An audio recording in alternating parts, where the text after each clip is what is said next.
ورحمۃ اللہ وبرکاتہ۔ ان الحمد للہ نحمده ونستعینه ونستغفره ونعوذ باللہ من شرور انفسنا ومن سیئات اعمالنا من يهده الله فلا مضل له ومن يضلل فلا هادي له واشهد ان لا اله الا الله وحده لا شريك له وأشهد أن محمدا عبده ورسوله يا أيها الذين آمنوا اتقوا الله حق تقاته ولا تموتن إلا وأنتم مسلمون يا أيها الناس اتقوا ربكم الذي خلقكم من نفس واحدة وخلق منها زوجها وبث منهما رجالا كثيرا ونساء واتقوا الله الذي تساءلون به والأرحام إن الله كان عليكم رقيبا يا أيها الذين آمنوا اتقوا الله وقولوا قولا سديدا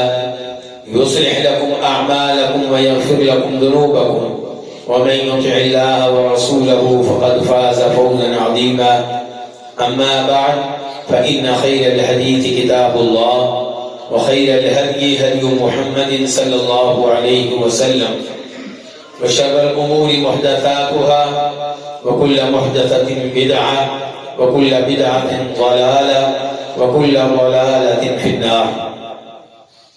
ہر قسم کی حمد و ثنا اللہ رب العزت کے لیے جو ہم سب کا خالق، مالک اور رازق ہے، جس کے ہم سب پہ بے شمار انعامات ہیں، لیکن ان انعامات میں سے سب سے بڑا انعام یہ ہے کہ اس نے ہمیں ہدایت دی، مسلمان اور مومن ہونے کی توفیق بخشی، توحید کے راستے پہ لگایا، شرک و بدعات سے ہم سب کو محفوظ رکھا۔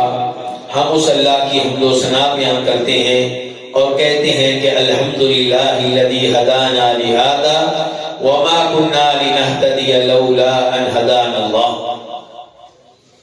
کہ اللہ رب العزت نے ہمیں ہدایت دی ہے، اللہ کی توفیق سے اس مسجد میں بیٹھے ہوئے ہیں، اللہ کی توفیق سے مغرب کی نماز ادا کر چکے ہیں۔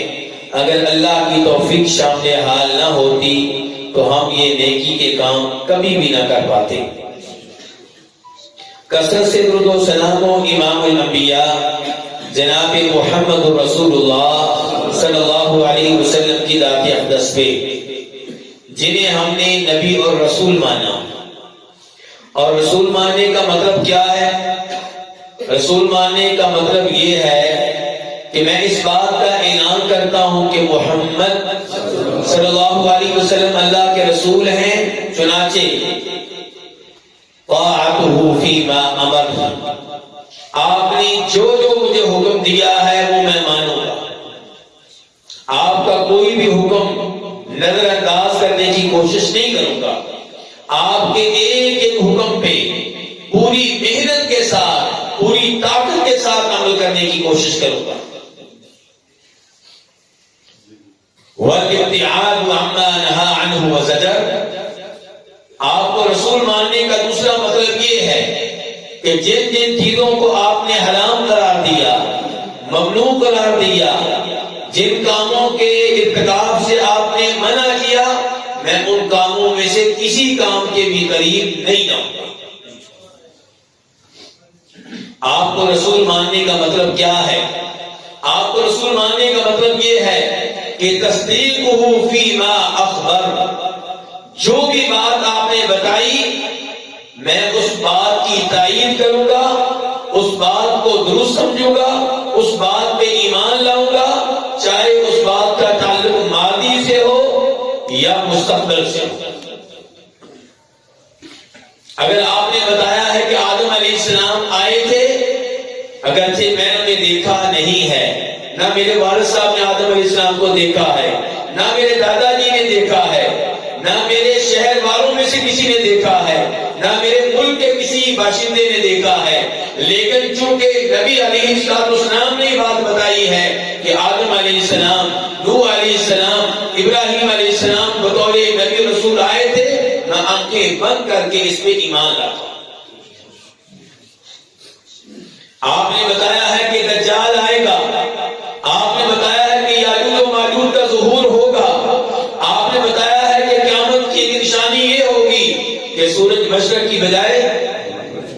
مغرب سے طلوع ہوگا.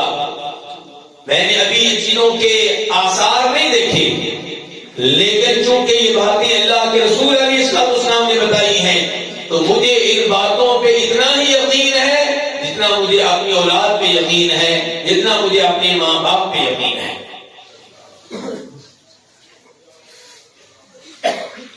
میرے بھائیوں، نبی کریم صلی اللہ علیہ وسلم کی بات مانتے ہوئے آپ ایک ایک واجب پہ عمل کریں، نماز پڑھیں، روزے رکھیں، حج کریں، عمرہ کریں، اور جن جن چیزوں کو آپ نے حرام قرار دیا ان سے دور رہیں.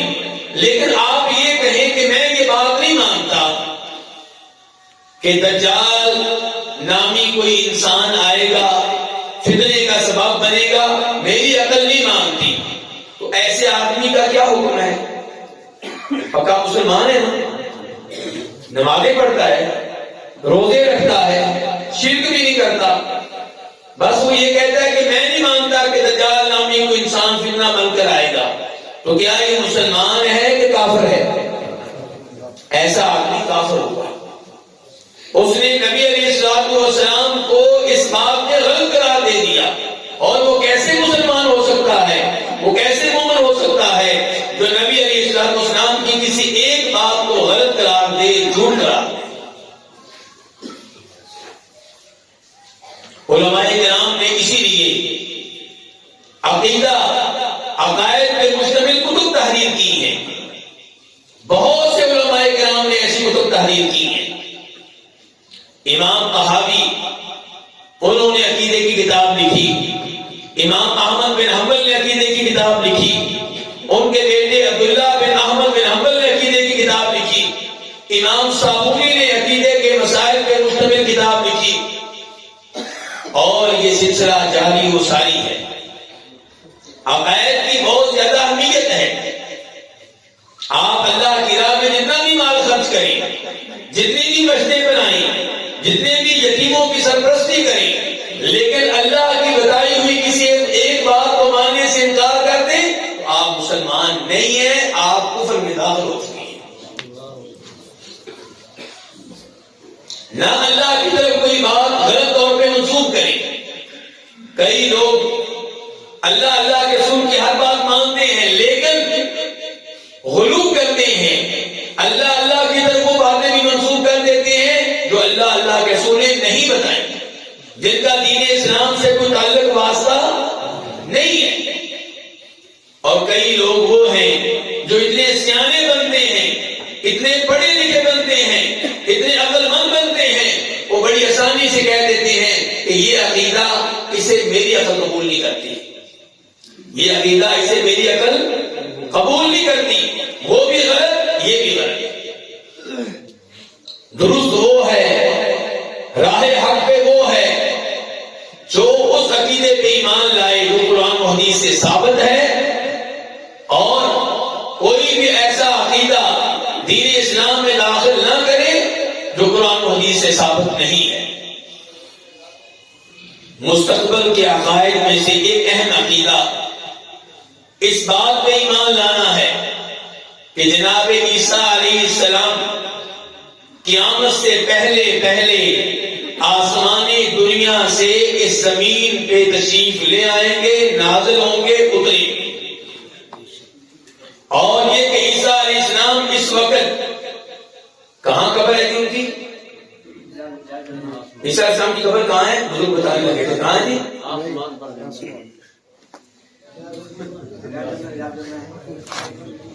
آپ نہیں جانتے عیسیٰ علیہ السلام کی قبر؟ وہ بھائی جانتے کہاں ہے جی؟ اچھا، ان کی قبر نہیں ہے. چلے جی ماشاءاللہ. اس کا مطلب ہے کہ آپ جاگ رہے ہیں.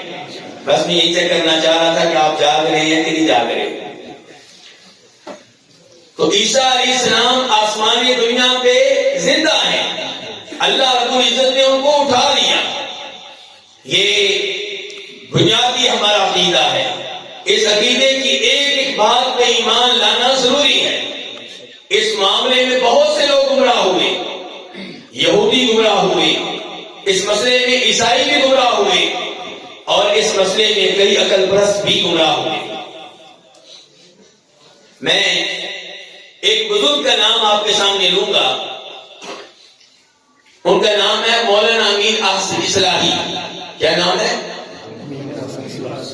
انہوں نے تفسیر بھی لکھی ہے اور ایک بخاری شریف کی شرح بھی لکھی ہے. بخاری شریف کی شرح میں فرماتے ہیں کہ یہ عقیدہ رکھنا کہ جناب مسیح علیہ السلام، یہ مسیح کون ہے جی؟ عیسیٰ علیہ السلام کی تو بات ہو چکی. مسیح کون ہے؟ یہ بھی عیسیٰ علیہ السلام ہے. جی ہاں، یہ بھی عیسیٰ علیہ السلام ہے.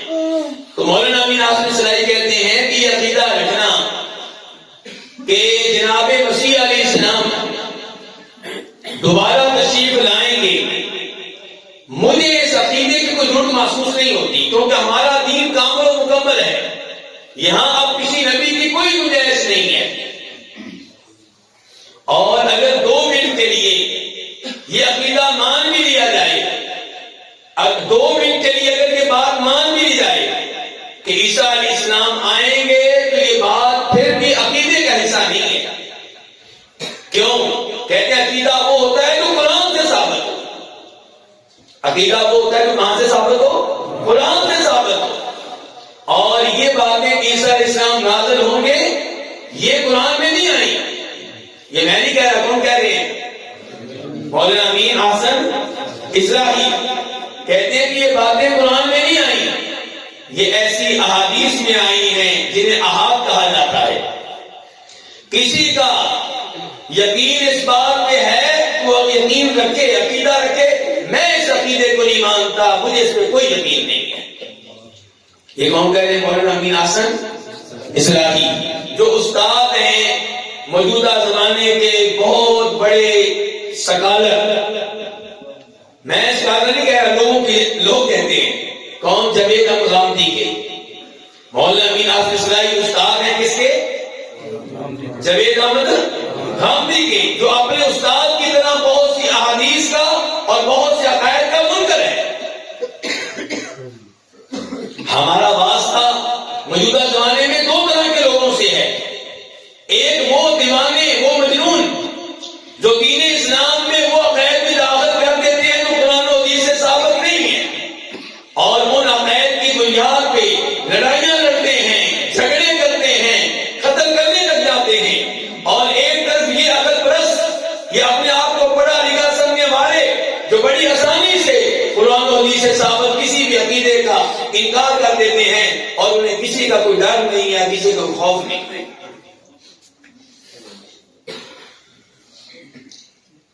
اسی لیے ہر طرح کی گمراہی سے ہمیشہ پناہ مانگتے رہنا چاہیے.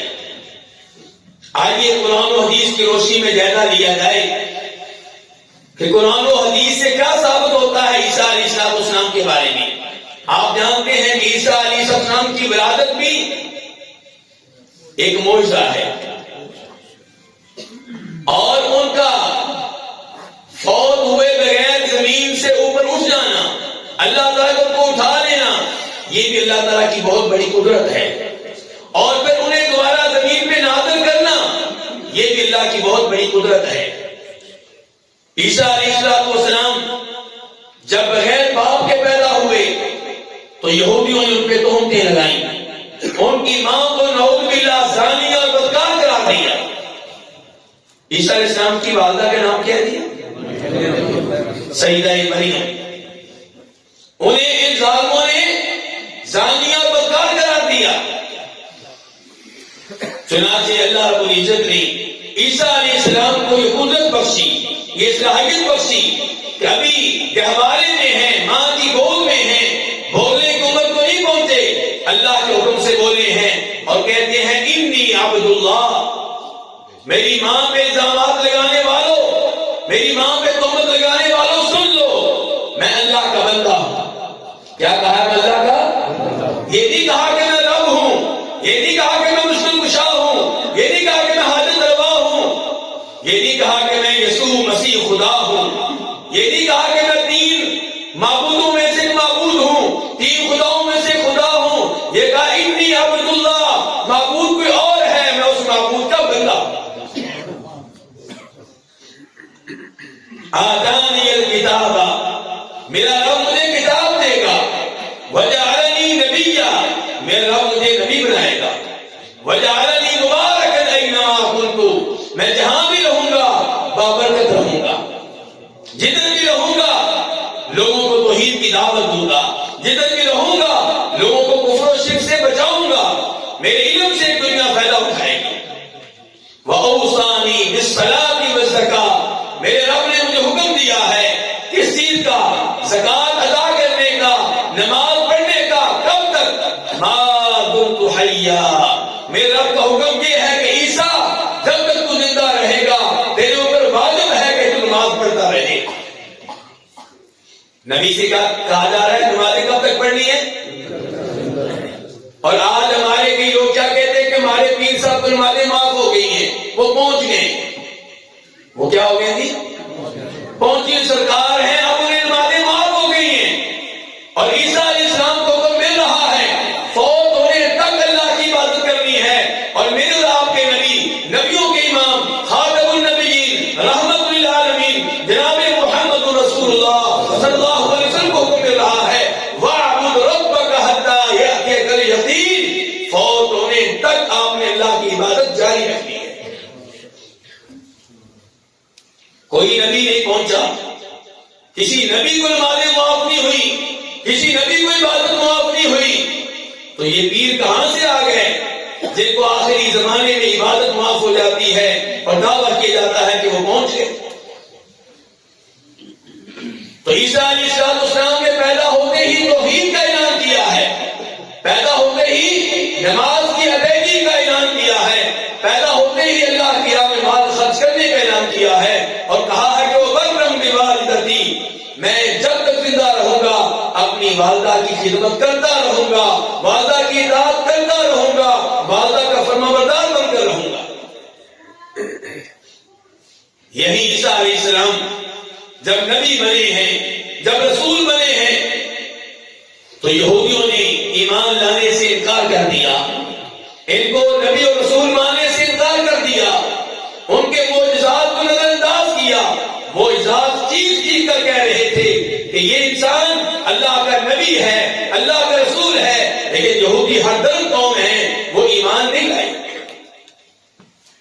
اللہ تعالیٰ فرماتے ہیں سورہ نساء میں کہ ہم نے یہودیوں پہ لعنت کیوں کی؟ فرمایا وَبِكُفْرِهِمْ، اس لیے کہ انہوں نے ہمارے نبی کے ساتھ کفر کیا، وَقَوْلِهِمْ عَلَىٰ مَرْيَمَ بُهْتَانًا عَظِيمًا، اور اس لیے کہ انہوں نے ہمارے نبی کی والدہ پہ تہمتیں لگائی، انہیں زانی اور بدکار قرار دیا. وَقَوْلِهِمْ، اور ہم نے ان پہ لعنتیں اس لیے بھی کی إِنَّا قَتَلْنَا الْمَسِيحَ عِيسَى ابْنَ مَرْيَمَ رَسُولَ اللَّهِ، وہ بڑی جرأت کے ساتھ کہتے تھے، بڑی جسارت کے ساتھ کہتے تھے کہ عیسیٰ جو مریم کا بیٹا ہے، جو دعویٰ کرتا تھا کہ میں اللہ کا رسول ہوں، ہم نے اسے قتل کیا ہے. یہودیوں کی جرأت دیکھیں، اعلان کر رہے ہیں کہ قاتل کون ہے؟ ہم ہیں.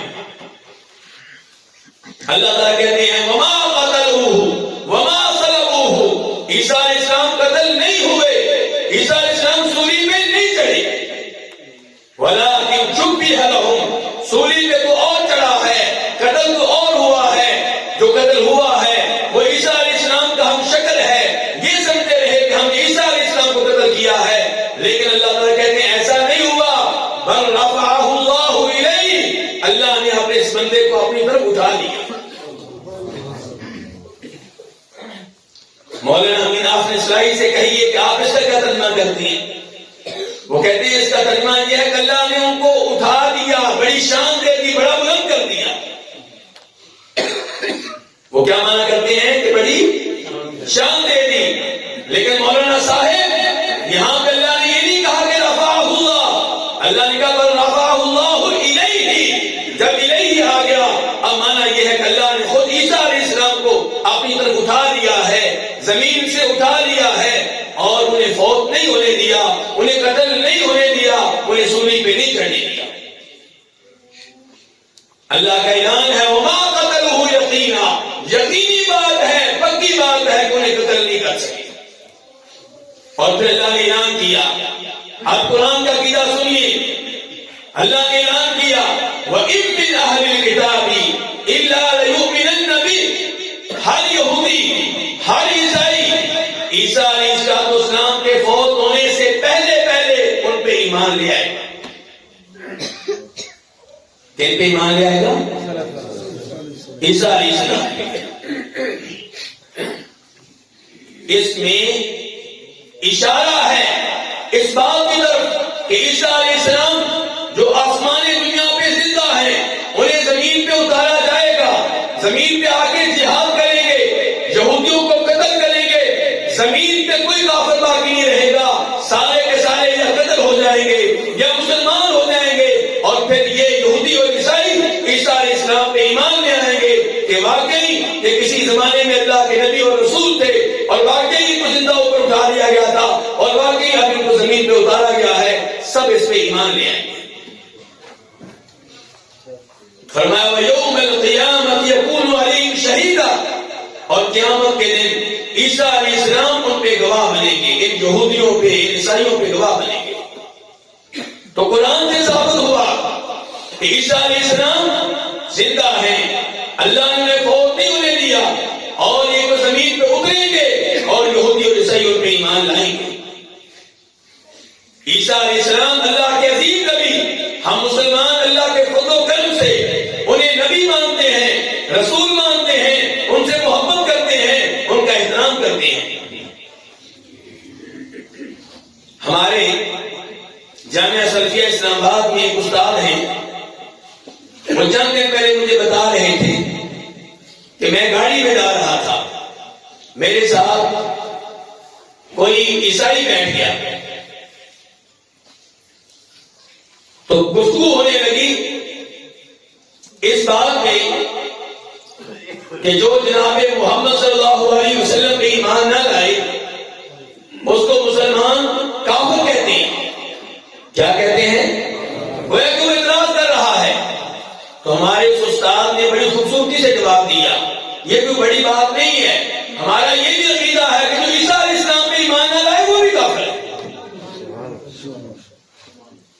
جیسے ہم اس کو کافر مانتے ہیں جو آخری نبی جناب محمد رسول اللہ کو نبی نہ مانے, رسول نہ مانے, ایسے ہم اسے بھی کافر مانتے ہیں جو جناب عیسیٰ علیہ السلام کو نبی رسول نہ مانے.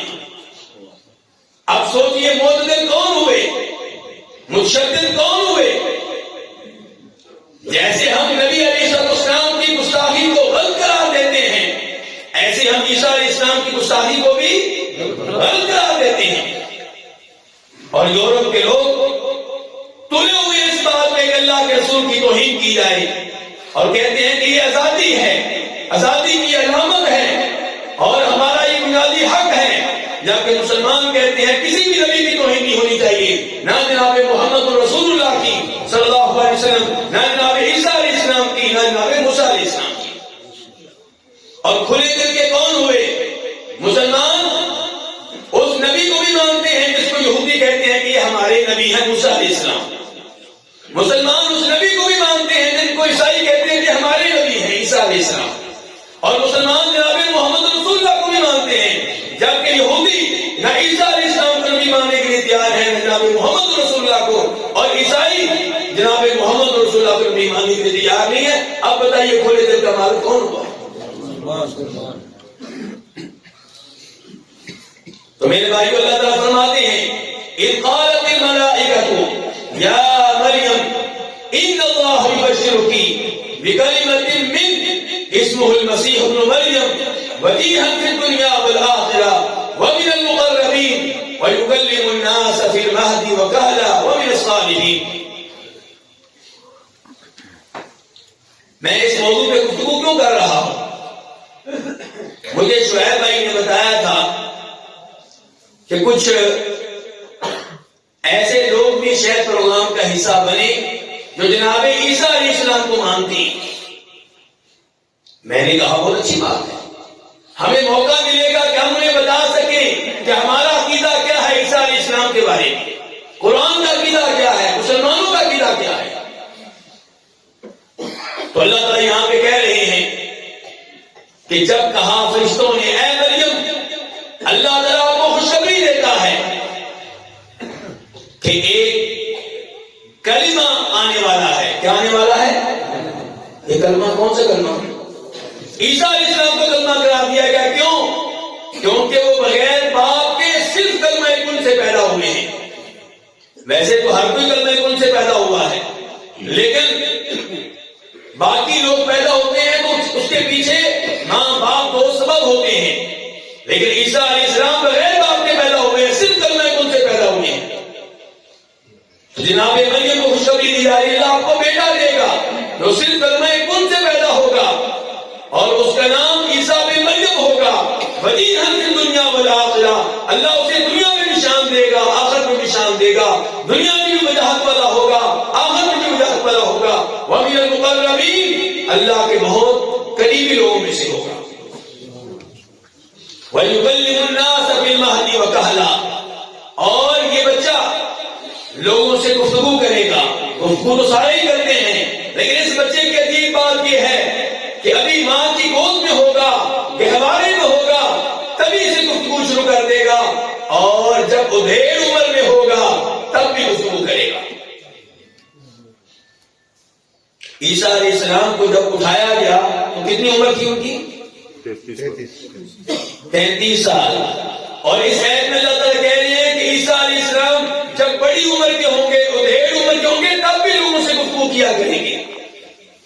یہ کیسے ممکن ہے؟ جب دوبارہ آئیں گے. تو یہاں سے بھی پتا چلا کہ قرآن کا لیلا یہ ہے کہ عیسیٰ علیہ السلام نے دوبارہ زمین پہ تشریف لانا ہے، لوگوں سے گفتگو کرنی ہے. اور میرے بھائی سورہ زخرف میں اللہ تعالیٰ فرماتے ہیں وَإِنَّهُ لَعِلْمٌ لِّلسَّاعَةِ فَلَا تَمْتَرُنَّ بِهَا. عیسیٰ علیہ السلام کی زمین پہ آمد، ان کا نزول، یہ قیامت کی نشانیوں میں سے نشانی ہے. تو قرآن کا یہ اعلان ہے کہ عیسیٰ علیہ السلام نازل ہوں گے، اور یہی اعلان جناب محمد رسول اللہ صلی اللہ علیہ وسلم نے کیا ہے. مسلم شریف کی حدیث ہے، فرمایا آپ علیہ السلام نے والذی نفسی بیدی، اس ذات کی قسم جس کے ہاتھ میں میری جان ہے. آپ کس کی قسم اٹھا رہے ہیں؟ اچھا، اللہ کی قسم اٹھاتے ہیں، اور کیسے؟ غور کیجئے گا. کہتے ہیں اس ذات کی قسم جس کے ہاتھ میں میری جان ہے. تو سیدھا یہ کیوں نہیں کہتے کہ میری جان کی قسم؟ سیدھا یہ کیوں نہیں کہتے میری زلفوں کی قسم؟ سیدھا یہ کیوں نہیں کہتے کہ میرے نارین کی قسم؟ سیدھا یہ کیوں نہیں کہتے کہ میرے بابرکت ہاتھوں کی قسم؟ پتا چلا کہ قیامت قسم جب بھی اٹھائی جائے گی، کس کی اٹھائی جائے گی؟ اللہ رب العزت کی. نبی علیہ السلام نے کبھی بھی ایسی قسم نہیں اٹھائی کہ میری زلفوں کی قسم، میرے ناوین کی قسم، میرے ہاتھوں کی قسم، میرے پاؤں کی قسم. آپ جب بھی قسم اٹھاتے تھے اللہ رب العزت کی قسم اٹھاتے تھے. تو یہاں پہ بھی کہا اس ذات کی قسم جس کے ہاتھ میں میری جان ہے. پھر آپ خبر دے رہے ہیں جس میں ایمان لانا ضروری ہے. فرمایا یوشکن ان ینزل فیکم ابن مریم حکما عدلا، وہ وقت آنے والا ہے جب مریم کے بیٹے عیسیٰ علیہ السلام نازل ہوں گے، آسمانوں سے اتریں گے. اے اللہ کے رسول کس حیثیت سے؟ کیا رسول بن کر آئیں گے؟ کیا نبی بن کر آئیں گے؟ کیا کوئی نیا دین لے کر آئیں گے؟ فرمایا نہیں، حکمن، بطور حکمران نازل ہوں گے، بقول امام نبوی کے، یعنی کہ شریعت محمدی کے مطابق حکومت کریں گے، شریعت محمدی کے مطابق فیصلے کیا کریں گے، بڑے ہی انصاف پسند حکمران ہوں گے. عیسیٰ علیہ السلام بھی جب اللہ کے رسول کے زمانے میں آئیں گے تو کس شریعت میں عمل کریں گے؟ جناب نبی علیہ السلام کی شریعت میں عمل کریں گے، آپ کی حدیث میں عمل کریں گے، آپ کے اقوال میں عمل کریں گے. وہ عیسیٰ علیہ السلام جو نبی ہیں لیکن جب اللہ کے رسول کے زمانے میں آئیں گے ان کی نبوت نہیں چلے گی، ان کی شریعت نہیں چلے گی، حالانکہ انجیل موجود ہے. تو میرے بھائیوں پیغام کیا دیا کہ جب جناب محمد رسول اللہ صلی اللہ علیہ وسلم کا فرمان آ جائے، آپ کا قول آ جائے، آپ کا فتویٰ آ جائے، تو اس کے مخالف فتویٰ نہیں چلے گا، چاہے کسی صحابی کا ہو، چاہے کسی تابعی کا ہو، چاہے امام ابو حنیفہ رحمہ اللہ کا ہو، چاہے امام مالک رحمہ اللہ کا ہو، چاہے امام شافعی کا ہو، چاہے امام احمد کا ہو. آئیے ایک نمونہ سناتا ہوں. امام ابو حنیفہ رحمہ اللہ کا یہ اعلان ہے، صحیح حدیث آ جائے تو میرا وہی مذہب ہے، میرا وہی مسلک ہے، میرا وہی موقف ہے.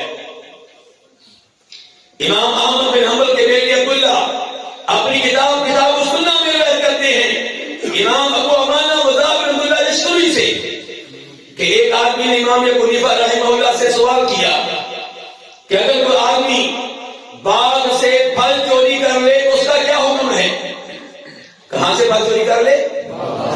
سے امام صاحب فرمانے لگے اس کا ہاتھ کاٹ ڈالا جائے.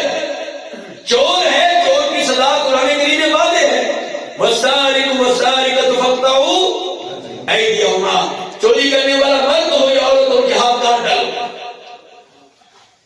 امام ابو وانا اس آدمی سے کہنے لگے جس نے سوال کیا تھا کہ ابو حنیفہ رحمہ اللہ کے اس فتوے کو نہ لینا, اس نے عمل نہ کرنا, ہذہ زلۃ عالم, یہ اس عالم دین سے غلطی ہوئی ہے, ان کو ٹھوکر لگی ہے. امام ابو حنیفہ رحمہ اللہ کہنے لگے وہ کیسے, مجھے کیا غلطی لگی ہے, مجھ سے کیا غلطی ہوئی ہے؟ کہا امام ابو وانا نے اس معاملے میں حدیث ہے جس میں فرماتے ہیں نبی علیہ السلام کہ اگر کوئی کسی باغ سے پھل چوری کرتا ہے تو اس وجہ سے اس کا ہاتھ کاٹنے کی اجازت نہیں ہے. امام ابو حنیفہ رحمہ اللہ کہنے لگے اس آدمی سے میرا فتویٰ مٹا دو اور یہ لکھو کہ جو باغ سے پھل چوری کرے اس کا ہاتھ نہیں کاٹا جائے گا. امام صاحب نے اپنے فتوے سے رجوع کیا, کس کی وجہ سے؟ حدیث کی وجہ سے. دوسری بات بھی نوٹ کیجئے, امام صاحب نے فتویٰ دیا تھا, اس کی بنیاد کیا تھی؟ قرآن کی ہے. اس کی بنیاد کیا تھی؟ اور ابو عوانہ نے جو بات بتائی اس کی بنیاد کیا ہے؟ حدیث. تو یہاں سے پتا چلا کہ امام صاحب مانتے تھے کہ جب قرآن کی وضاحت حدیث سے آ جائے تو حدیث کو سینے سے لگایا جائے گا, یہ نہیں کہا جائے گا کہ یہ حدیث قرآن کے خلاف ہے اس لیے ہم اسے نہیں مانتے. اور میرے بھائیوں کہیں غلط فہمی پیدا نہ ہو جائے, کیا آپ یہ سمجھتے ہیں کہ باغ سے پھل چوری کرنے کی اجازت ہے؟ مجھے تو یوں لگتا ہے آپ نے کہنا ہے آزادی مل گئی, موجیں ہو گئی, یعنی نہیں میرے بھائی, اس کا مطلب یہ نہیں ہے. اس کا مطلب یہ ہے کہ باغ سے پھل چوری کرنے والے کا ہاتھ نہیں کاٹا جائے گا, دیگر سزائیں دی جائیں گی, جیل میں لے دیں, مالی طور پہ جرمانہ کریں, کوڑے ماریں, لیکن ہاتھ نہیں کاٹا جائے گا. ہاتھ کیوں نہیں کاٹا جائے گا, کون سے لوگ بتائیں گے؟ ہاں جی, اب آپ نے بتانا ہے, تھوڑا سا آپ بھی حصہ ڈالیں نا. کیا حکمت ہے, کون نہیں ہاتھ کاٹا جائے گا؟ چوری کرنے والے کا ہاتھ ضرورت پوری کر, بھوک کی وجہ سے, بھوک کی وجہ سے. اگر بھوک نہ ہو پھر چلے پھر بتا دیں. دیکھیں اوپر مائیں بہنیں آئی ہوئی ہیں, ان میں سے کوئی وضو کرنے جاتی ہے اور جہاں وضو کرتی ہے انگوٹھی اتار کے وہاں رکھ دیتی ہے. کیا رکھ دیتی ہے؟ انگوٹھی. تو اور عورت آئی, اس نے انگوٹھی پکڑی اور جیب میں ڈالی, کیا اس عورت کا ہاتھ کاٹیں گے؟ نہیں کاٹیں گے. کیوں بھائی, کیا مسئلہ, کیا چکر ہے؟ کیونکہ سونا جہاں پہ رکھا گیا تھا وہ سونا رکھنے کی جگہ نہیں ہے. سونا وہاں رکھنے والے نے سستی کی ہے, غفلت کا مظاہرہ کیا ہے. تو اس عورت کو سزا دی جائے گی جس نے مسجد سے یہ انگوٹھی چوری کی ہے, لیکن اس کا ہاتھ نہیں کاٹا جائے گا. ہاتھ تب کاٹا جائے گا جب وہ کسی محفوظ جگہ سے سونے کو چوری کرے. اور مسجد کے وضو خانے کی جگہ پہ انگوٹھی رکھ دینا یہ سونے کے لیے کوئی محفوظ جگہ نہیں ہے. باغ کھلا ہے, یہ کوئی محفوظ جگہ نہیں ہے. لیکن اگر غلہ کوئی لے کر اپنے گھر میں آ جائے اور گھر میں لا کر غلے کو کسی گودام میں اسٹور میں محفوظ کرے, تالا لگائے, وہاں سے بھی کوئی غلہ چوری کرے گا تو اس کا ہاتھ کاٹا جائے گا. بتانا یہ چاہ رہا تھا کہ امام ابو حنیفہ رحمہ اللہ نے اپنے فتوے سے رجوع کیا کہ نہیں کیا؟ کس کو مان لیا؟ حدیث کو مان لیا.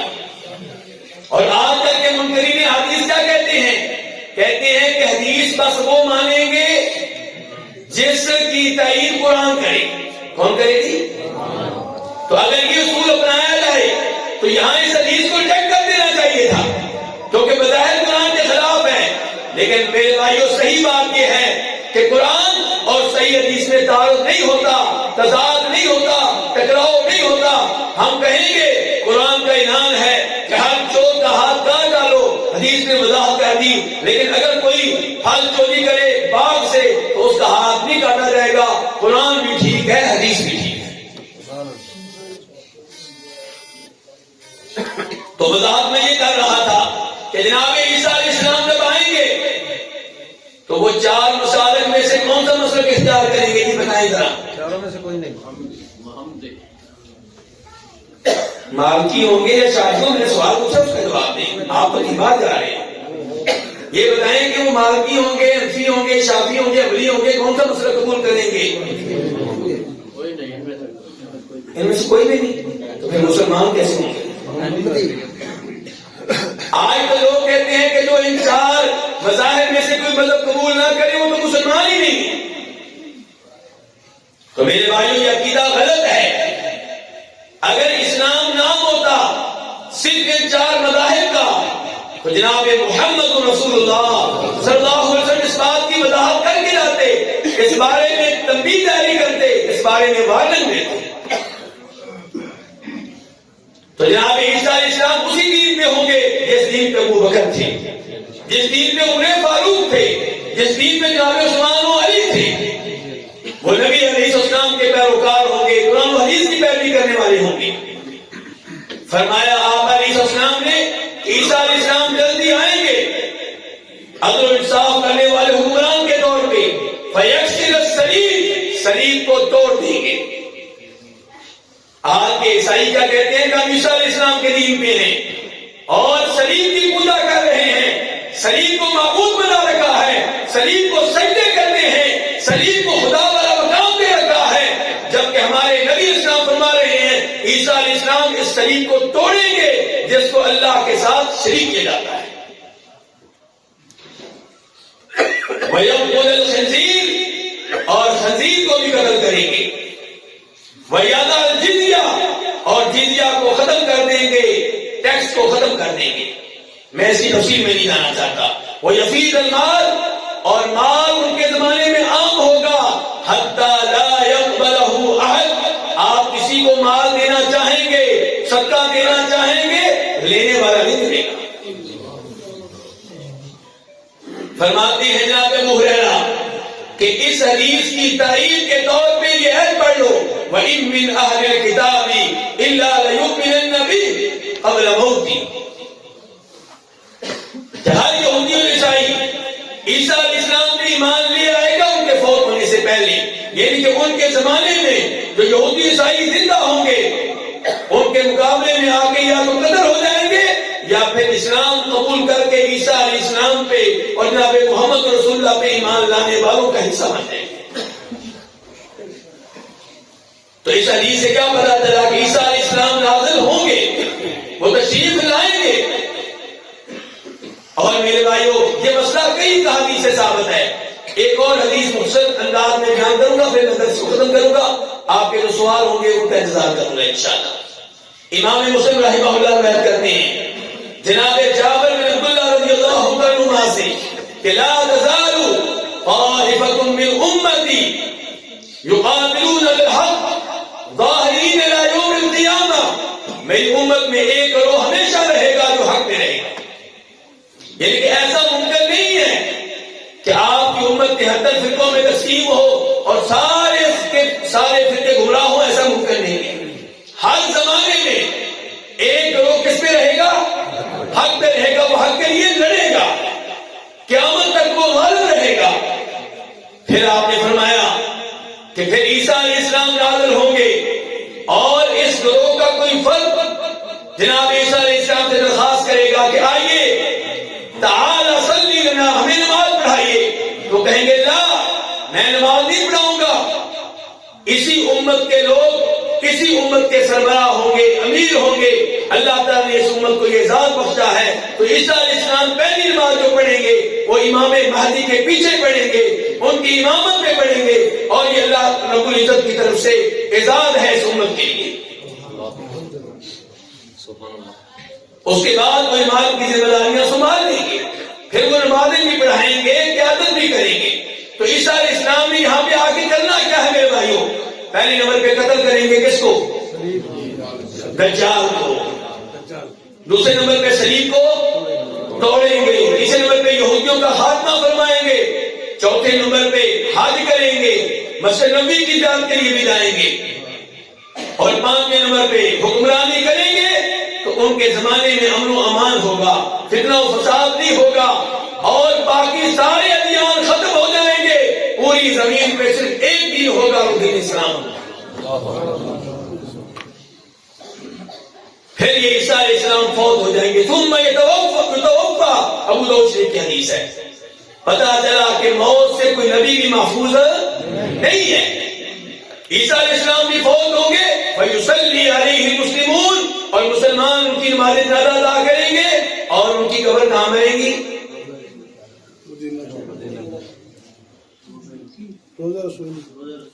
نبی علیہ السلام کی قبر کے ساتھ، نبی علیہ السلام کی قبر کے ساتھ۔ ہاں جی،